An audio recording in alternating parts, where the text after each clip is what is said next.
അത് ഈ പി ജയരാജൻ പ്രതിനിധാനം ചെയ്യുന്ന കണ്ണൂർ ജില്ലാ കമ്മിറ്റി ആവട്ടെ ഈ കാര്യത്തിൽ അങ്ങേയറ്റം ജയരാജനോടുള്ള പ്രതിഷേധത്തിലാണ് എന്ന് തന്നെയാണ് മനസ്സിലാക്കാൻ കഴിയുന്നത്. അദ്ദേഹത്തിൻ്റെ ഈ നിലപാട്, ഈ നടപടി എങ്ങനെയാണ് ഇത്തരത്തിലൊരു മന്ത്രിസഭയിൽ ഉണ്ടായതെന്നാണ് താങ്കൾ വിലയിരുത്തുന്നത്? കാരണം ഈ അഴിമതിയെക്കുറിച്ചും സ്വജനപക്ഷപാതത്തെക്കുറിച്ചുമൊക്കെ നിലപാട് സ്വീകരിച്ച് അധികാരമേറ്റതാണല്ലോ ഈ സർക്കാർ. അവിടെ ഇരുന്നു കൊണ്ട് എങ്ങനെ അദ്ദേഹത്തിന് ഇത് ചെയ്യാൻ കഴിഞ്ഞു?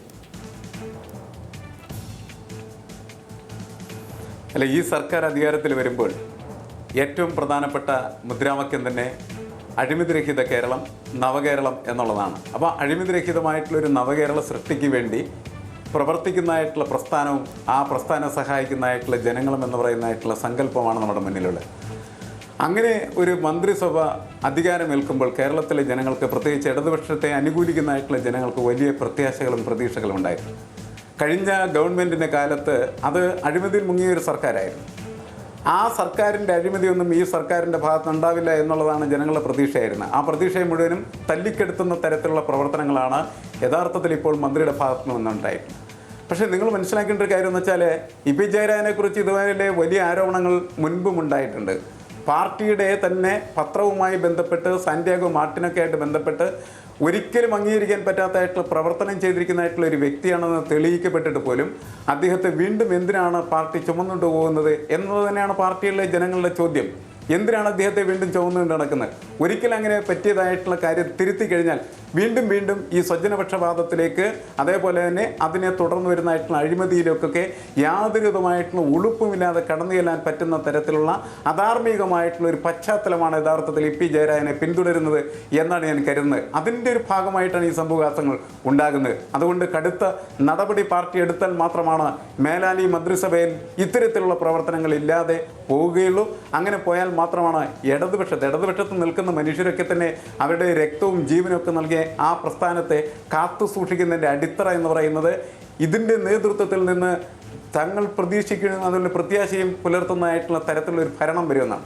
ആ ഭരണത്തിൻ്റെ മുഖത്തേറ്റ അടിയായിട്ട് തന്നെ ഇതിനെ കണക്കാക്കേണ്ടതാണ്. വളരെ കുറച്ച് മാസങ്ങളായിട്ടുള്ളൂ ഈ ഭരണം അധികാരത്തിലെത്തിയിട്ട്. പ്രതീക്ഷകൾ ആകമാനം തന്നെ കരിക്കാൻ പറ്റുന്ന തരത്തിലും ഒരു തരത്തിലും രക്ഷയില്ലാത്ത സർക്കാരാക്കി ഇതിനെ മാറ്റുമെന്ന സൂചന നൽകുകയാണ് യഥാർത്ഥത്തിൽ ഇപ്പോൾ ഇ പി ജയരാജൻ്റെ ഈ നടപടിക്രമങ്ങളിലൂടെ സംഭവിച്ചിട്ടുള്ളത്. ശ്രീ ജേക്കബ് ജോർജ്, ഈ സർക്കാരിനെ സംബന്ധിച്ചിടത്തോളം വളരെ കൃത്യമായി, സൂക്ഷ്മമായാണ് ഓരോ ചുവടും വെച്ചുകൊണ്ടിരുന്നത്. അത് പൂർണ്ണമായും ഏതാണ്ട് പിണറായി വിജയനിൽ കേന്ദ്രീകരിച്ച സർക്കാരാണ്, അതങ്ങനെ തന്നെ പറയണം.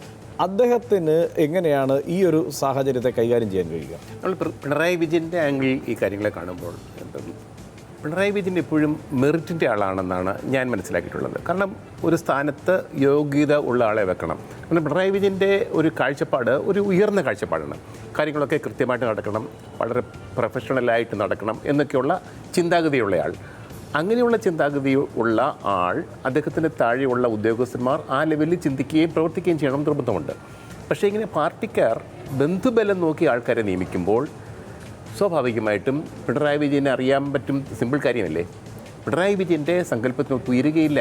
ഇപ്പം പൊതുമേഖലാ സ്ഥാപനങ്ങൾ എപ്പോഴും ഇടതുപക്ഷം വരുമ്പോഴാണ് അവർ കൂടുതൽ പ്രവർത്തനക്ഷമമാവുക. ലാഭത്തിൽ നഷ്ടത്തിൽ നിന്ന് കരകയറ്റാനൊക്കെയുള്ള ശ്രമം നടക്കുന്നത് അതൊക്കെ കാലാകാലങ്ങളിൽ നമ്മൾ കണ്ടിട്ടുള്ളതാണ്.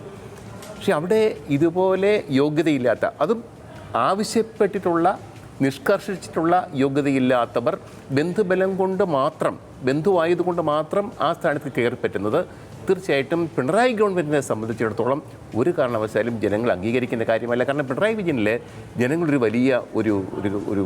വലിയ പ്രതീക്ഷ അർപ്പിച്ചിട്ടുണ്ട്. ആ പ്രതീക്ഷ തകിടം മറിക്കുന്ന രീതിയിലായിപ്പോയി. അത് ഞാനൊരു സാമാന്യവൽക്കരിക്കുന്നില്ല. ഈ പി ജയരാജൻ 2-3 നിയമനങ്ങൾ മാത്രമേ അതിനകത്ത് പ്രശ്നമുള്ളൂ. ഇപ്പം പാർട്ടിക്കാരെ വെക്കും, ഏത് ഗവൺമെൻറ് ഭരിച്ചാലും സ്വന്തം പാർട്ടിക്കാരെ പ്രധാനപ്പെട്ട സ്ഥാനം, ഉദാഹരണത്തിന് നമ്മുടെ തിരുവനന്തപുരത്ത് പാർവതി ദേവി, പി ഗോവിന്ദപിള്ള മകൾ, വി ശിവൻകുട്ടി MLA ഭാര്യ എന്നീ നിലകളിൽ പാർവതി ദേവി. ആ നിലയിലൊന്നും അല്ല പാർവതിയെ PSC അംഗമാക്കിയത്. പബ്ലിക് സർവീസ് കമ്മീഷൻ അംഗമാകാൻ എന്തുകൊണ്ടും പാർവതി ദേവിക്ക് യോഗ്യതയുണ്ട്.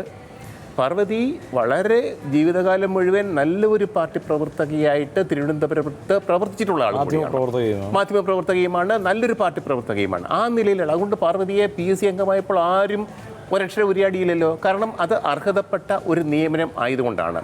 പക്ഷേ ഇവിടെ അർഹതയില്ലാത്തൊരു നിയമനം വരുമ്പോൾ പൊതുസമൂഹം മാത്രമല്ല പാർട്ടിക്കാർ വരെ പ്രതികരിക്കുന്നു എന്ന് പറയുന്നത് തീർച്ചയായിട്ടും അത് CPM-നെ സംബന്ധിച്ചിടത്തോളം ഒട്ടും ഭൂഷണമല്ല. തീർച്ചയായും. ശ്രീ ഭാസുരേന്ദ്ര ബാബു, ഈ പാർട്ടിക്കാരെ നിയമിക്കാറുണ്ട്. അതിപ്പോൾ ഏത് UDF സർക്കാരിൻ്റെ കാലത്തായാലും LDF സർക്കാരിൻ്റെ കാലത്തായാലും ഇനിയിപ്പോൾ കേന്ദ്രത്തിൽ BJP ഭരിക്കുമ്പോഴാണെങ്കിലും അവർക്ക് താല്പര്യമുള്ള അല്ലെങ്കിൽ അവരുടെ രാഷ്ട്രീയ പ്രവർത്തനത്തിൽ സജീവമായി ഒപ്പം നിൽക്കുന്ന ആളുകളെ കൂടെ കൂട്ടാറുണ്ട് ഈ നിലയ്ക്ക് ചില സ്ഥാനങ്ങൾ നൽകിക്കൊണ്ട്. പക്ഷേ ഇവിടെ അദ്ദേഹം സ്വന്തക്കാരനെ ഇങ്ങനെ ഒരു സ്ഥാനത്ത് പിടിച്ചിരുത്തുന്നു എന്ന് മാത്രമല്ല, പാർട്ടിക്കാർ ആരോപിക്കുന്നത് അദ്ദേഹം ഒരു വെയിൽ വരുമ്പോൾ തണലിന് പോലും ഈ കൊടിയുടെ കീഴിൽ കയറി നിന്നിട്ടില്ലാത്ത ഒരാൾ കൂടിയാണ് ഈ സുധീർ നമ്പ്യാർ. അപ്പോൾ പിന്നെ എങ്ങനെയാണ് അങ്ങനെ ഒരു ചിന്തയിലേക്ക് ഈ മന്ത്രി പോയത് എന്നുകൂടി ആലോചിക്കണമല്ലോ. CPM-നെ സംബന്ധിച്ചിടത്തോളം ലളിതമായ വാക്കുകൾ കൊണ്ട് അവസാനിപ്പിക്കാൻ കഴിയുന്നതല്ല ഈ നടപടി എന്ന് ഉറപ്പാക്കുന്നതല്ലേ ആ കാര്യങ്ങൾ?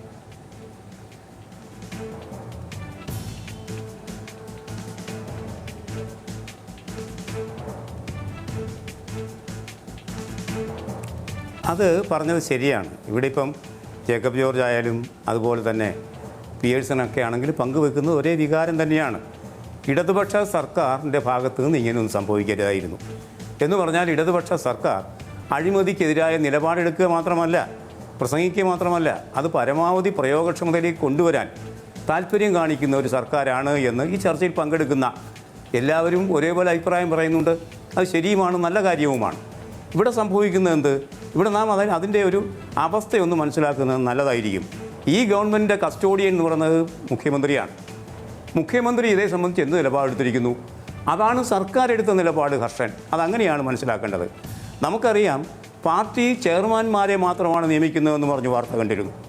അതിനുശേഷം ബാക്കിയുള്ള ശരിക്കും ക്ലാർക്കുമാരാണെങ്കിലും സബ് സ്റ്റാഫ് ആണെങ്കിലും ഒക്കെ ഇത്തരം സാഹചര്യങ്ങളിൽ എടുക്കുന്നത് മന്ത്രിക്ക് അതിന് സാധ്യതയുണ്ട്. സ്വാഭാവികതയിൽ എടുക്കുകയും ഒരു കോൺട്രാവേഴ്സിയൊക്കെ വരുമ്പോൾ വിശദീകരിക്കുകയൊക്കെ ചെയ്യുന്നുണ്ടാവും. അതുകൊണ്ട് ആരോടും ആലോചിച്ച് ചെയ്യണമെന്നൊന്നും നിർബന്ധമില്ല. പക്ഷേ ചില സെറ്റ് ഓഫ് പ്രിൻസിപ്പിൾസ് ഉണ്ട് ആളുകളെ നിയോഗിക്കുമ്പോൾ.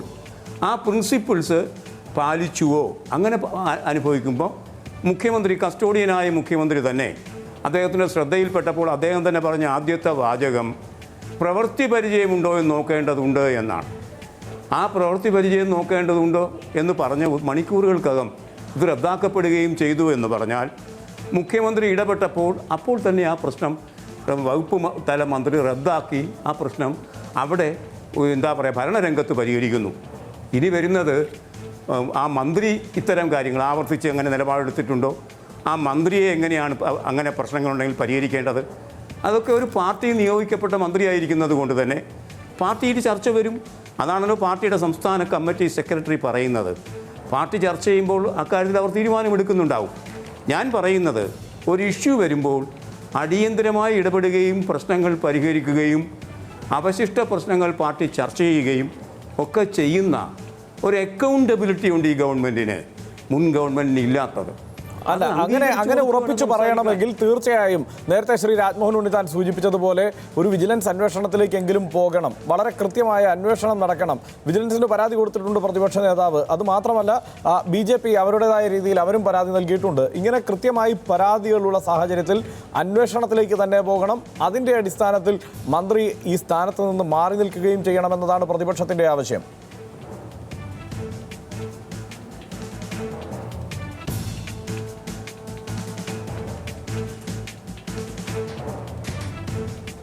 അല്ല, അതിനകത്ത് പ്രതിപക്ഷം നേതാവ് ഒരു പേപ്പർ കൊടുക്കുമ്പോൾ അതേ സംബന്ധിച്ച് അന്വേഷിക്കാൻ ബാധ്യസ്ഥമാണ്, ഒരു സംവിധാനമാണത്. അങ്ങനെ അന്വേഷിച്ചതിന് ശേഷം ക്വിക്ക് വെരിഫിക്കേഷൻ വേണോ മറ്റ് വെരിഫിക്കേഷൻ വേണോ എന്നുള്ള കാര്യങ്ങളൊക്കെ തീരുമാനിക്കപ്പെടട്ടെ. അതൊക്കെ ഒരു ഗവൺമെൻറ് തലത്തിലുള്ള പ്രശ്നങ്ങളാണ്. ഞാൻ പറയുന്നത്, നാം ഇത് ചർച്ച ചെയ്യുന്ന സമയത്ത് ഈ സമയത്ത് ആ ഇഷ്യൂ ഡെഡായിരിക്കുന്നു എന്നുള്ളത് മാത്രമേ ഉള്ളൂ. രണ്ടാളുകളുടെ കാര്യത്തിലാണ് വലിയ ആക്ഷേപം വന്നത് പാർട്ടിയുടെ ഭാഗത്തുനിന്ന് പോലും. ആ ആക്ഷേപങ്ങൾ പരിഹരിക്കപ്പെടുമെന്ന് തന്നെ ഞാൻ പ്രതീക്ഷിക്കുന്നു. ഒന്ന് പരിഹരിക്കപ്പെട്ട് കഴിഞ്ഞിരിക്കുന്നു. അത്തരം സാഹചര്യത്തിൽ പരിഹാരത്തിലേക്ക് നീങ്ങുന്ന ഒരു സർക്കാർ, തെറ്റ് സംഭവിച്ചിട്ടുണ്ടെങ്കിൽ അത് പരിഹരിക്കാൻ, തിരുത്താൻ തയ്യാറാകുന്ന ഒരു സർക്കാർ, അതാണ് പിണറായി സർക്കാർ എന്ന് തെളിയിക്കപ്പെട്ടിരിക്കുന്നു എന്ന ഒരു സാങ്ഷൻ, ആ ഒരു പ്രീമിയം ഈ ഗവൺമെൻറ് അറിയിക്കുന്നതാണ്. അത് നൽകാതെ ചർച്ച ചെയ്യുമ്പോൾ അതിൻ്റെ പിറകിലുള്ള രാഷ്ട്രീയം അത്ര മെച്ചപ്പെട്ട ഒരു രാഷ്ട്രീയമായിരിക്കും ശ്രീ രാജ്മോഹൻ ഉണ്ണിത്താൻ അങ്ങനെ വിലയിരുത്താമോ? കാരണം സർക്കാർ ഇതേക്കുറിച്ച് മുഖ്യമന്ത്രിയുടെ പ്രതികരണം എന്നത് സാധാരണയായി, അതായത് നമ്മൾ മാറി നിന്ന് നോക്കിയാൽ വളരെ കൃത്യമായി ആ വിഷയത്തിൽ അദ്ദേഹത്തിൻ്റെ പ്രതികരണം വന്നിട്ടുണ്ട് എന്ന് തന്നെ പറയാം. കാരണം ഇതേക്കുറിച്ച് അറിയില്ല എന്ന്